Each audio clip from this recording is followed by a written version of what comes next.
Bismillahirrahmanirrahim. Qala al-muallif rahimahullah wa nafa'ana bihi wa bi ulumihi fid dharaini amin. Wa yuqalu innal ladzi adkhalahu fi hadhihi tuhmati Matraf bin Mazan qadi San'a. Betul itu ya. Imam Syafi'i dituduh sebagai Syiah.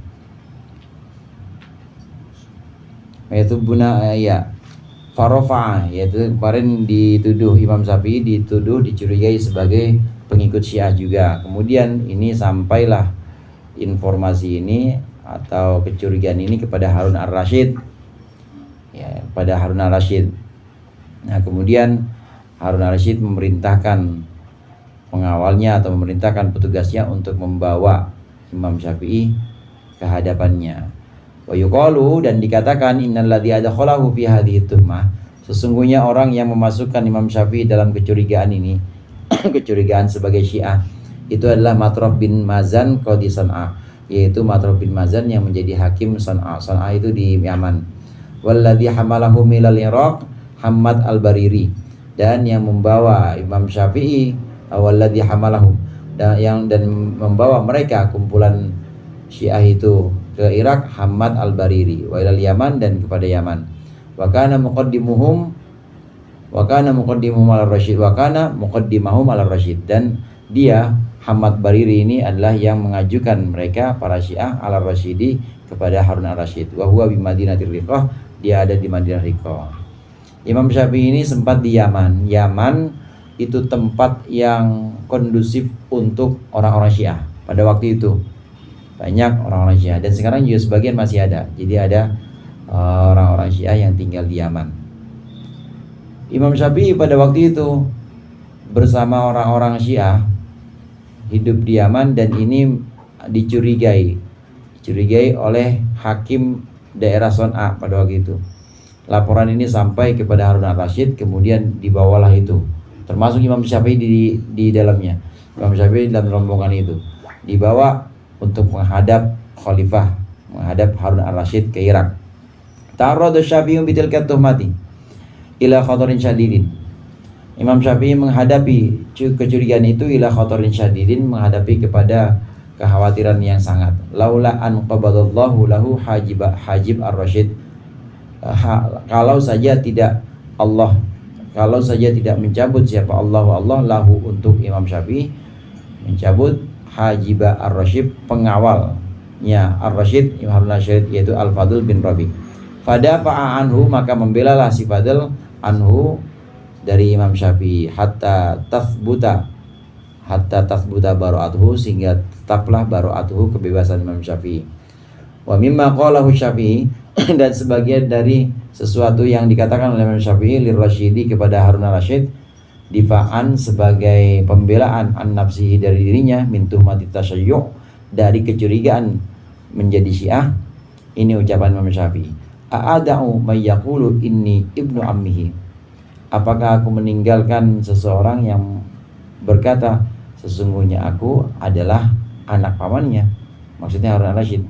Waziru ila man yaqulu inni abduhu, dan aku menuju kepada orang yang berkata inni abduhu, aku adalah hambanya. Imam Syiah, maksudnya Imam Syiah. Ini pembelaan Imam Syafi'i yang tercatat. Jadi kata-katanya bagus. Ada yang bawa Imam Syafi'i ke Yaman, itu adalah Hamad al-Bariri. Kemudian yang melaporkan juga Hamad al-Bariri. Jadi saking percayanya sama Hamad al-Bariri ini, yang melaporkan ke Harun ar-Rasyid juga Hamad al-Bariri. Kata Imam Syafi'i, ya kan yang bilang ponakan sampean sendiri, Hamad al-Bariri, masa saya tolak? Saya diajak ke Yaman, ya ayo nggak apa-apa. Dan sekarang dibawa lagi ke Irak, ya saya nggak nolak. Ya saya nggak mungkin nolak seseorang yang mengatakan bahwa dia adalah ponakan dari Harun ar-Rasyid. Dan masa iya saya ikut kepada ngikut kepada seseorang yang mengakui bahwa saya adalah hambanya. Maksudnya masa iya saya ikut kepada kelompok Syiah Imam Syafi'i. Memang sebagian ulama, sebagian guru-guru kita juga diantaranya yang dari Cianjur, siapa, Ajengan Nuh ya. Iya, Ajengan Nuh itu punya ya. Bukan ya. Ang Nuh ya. Ang Nuh juga mengatakan Imam Syafi'i itu banyak banget syair-syairnya yang menceritakan tentang kecintaannya kepada Ahlul Bait. Jadi Imam Syafi'i itu sangat cinta kepada Ahlul Bait, keturunan Rasulullah. Nah, ini juga merupakan bukti bahwa sebenarnya mencintai keluarga Rasul itu boleh, tapi tidak boleh kemudian menjadi Syiah yang Rafidhah, yang tertolak, yang menganggap bahwa sahabat-sahabat salah. Yang benar cuma Sayyidina Ali, nggak boleh. Kalau Syiah yang ekstrim itu menganggap semuanya salah kecuali Sayyidina Ali, yang lain salah. Jadi yang berhak untuk menggantikan Rasulullah harusnya adalah Sayyidina Ali. Termasuk khalifah yang sebelum Sayyidina Ali yang 3 itu dianggap sebagai merebut kekuasaan. Ini kata Syiah yang gulat atau ekstrim, namanya Syiah Rafidhah. Tapi kalau sekedar mencintai saja itu boleh. Imam Syafi'i mencintai Ahlul Bait. Wa fi hadhil fursah wa laqad kana li hadhil kalimat ta'thirun syadidun fir rasyid.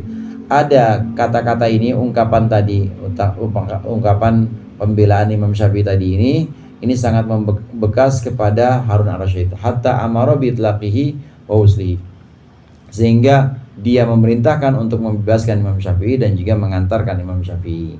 Wa fi hadhil fursah ikhtalata Syafi'i bi Muhammad bin Hasan Asy-Syaibani. Dalam fase ini maka bercampur, maksudnya bercampur, berteman ya, jadi bercengkrama Imam Syafi'i bi Muhammad bin Al-Hasan Asy-Syaibani dengan Muhammad bin Hasan Asy-Syaibani, sahibi Abi Hanifah, yaitu muridnya Abu Hanifah. Wa tala ala kutubi fuqaha Iraq, dan Imam Syafi'i mempelajari kitabnya ahli fikih Irak. Wa adhafa dzalika, dan beliau menyandarkan itu ila ma indahu, kepada sesuatu yang ada di sisinya, maksudnya pendapatnya, min thariqati ahli hadis, dari thariqah atau metode ahlul hadis. Wa kanat lahu munadharatun, dan ada untuk Imam Syafi'i munadharatun, diskusi-diskusi atau perdebatan-perdebatan ma'a Muhammad bin Al-Hasan, bersama Muhammad bin Hasan, rufi'at ila Rasyid, yang disampaikan, diangkat ini maksudnya ia diangkat ini, disampaikan ila Rasyidi, kepada Harun ar-Rasyid. Fasurra, maka senanglah, surra masrur, fasurra maka senang Harun ar-Rasyid minha, dari munadharat, dari diskusi itu. Wa kataba asy-Syafi'i, dan Imam Syafi'i menulis mamlu'atan, secara di imla, bil munadharati, dengan diskusi-diskusi.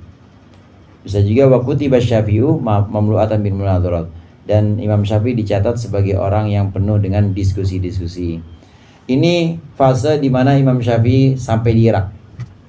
Dari Yaman kemudian dibawa ke Irak, sempat dituduh Syiah. Nah, disinilah Imam Syafi'i bertemu dengan murid Imam Abu Hanifah, namanya Muhammad bin Hasan Asy-Syaibani. Kita kenal kemarin Imam Abu Hanifah punya 5 orang murid yang utama, di antaranya Muhammad bin Hasan Asy-Syaibani. Ini yang oleh Imam Syafi'i sering diajak diskusi. Muhammad bin Hasan Asy-Syaibani muridnya Abu Hanifah. Kita tahu Imam Abu Hanifah itu sangat rasional. Jadi menggunakan Quran tetap Pak, menggunakan hadis juga tetap, tapi dikit hadisnya. Quran menggunakan, hadisnya yang dipakai itu tidak sebanyak hadisnya Imam Malik. Karena di Irak memang jarang sahabat. Beda kalau di Madinah, kan memang sahabat banyak di Madinah. Imam Malik menjaga sanad hadis, maka Imam Malik disebut sebagai ahlul hadis. Sedangkan Imam Abu Hanifah ini menjaga hadis juga, tapi juga lebih mengutamakan rasio atau akal. Dari Imam Malik, guru Imam Syafi'i pertama di Madinah, Imam Syafi'i mendapat bekal ini, mendapat bekal metode ahlul hadis, metode ulama-ulama hadis yang sangat menjaga sanad. Jadi nggak sembarangan menerima pendapat, tapi harus nyambung nggak pendapat ini dengan Rasulullah. Dari sanadnya ini tersambung nggak dengan rangkaian sanad yang orang-orang terpercaya semuanya. Ini metode ahlul hadis. Imam Syafi'i berbekal ini dari Imam Malik. Bertemu dengan Muhammad bin Hasan Asy-Syaibani, maka Imam Syafi'i menggabungkan dua kecenderungan. Jadi memegang hadis juga, tapi memegang juga akal atau rasio. Ini kehebatannya Imam Syafi'i menggabungkan dua metode ini, metode ahlul hadis dan metode ahlul ra'yi atau rasionalis. Jadi rasionalis sekaligus juga ahlul hadis. Imam Syafi'i tidak bertemu dengan Imam Abu Hanifah, jadi memang sudah wafat pada waktu itu, tapi bertemu dengan muridnya Imam Abu Hanifah yang terkenal ini, Muhammad bin Hasan.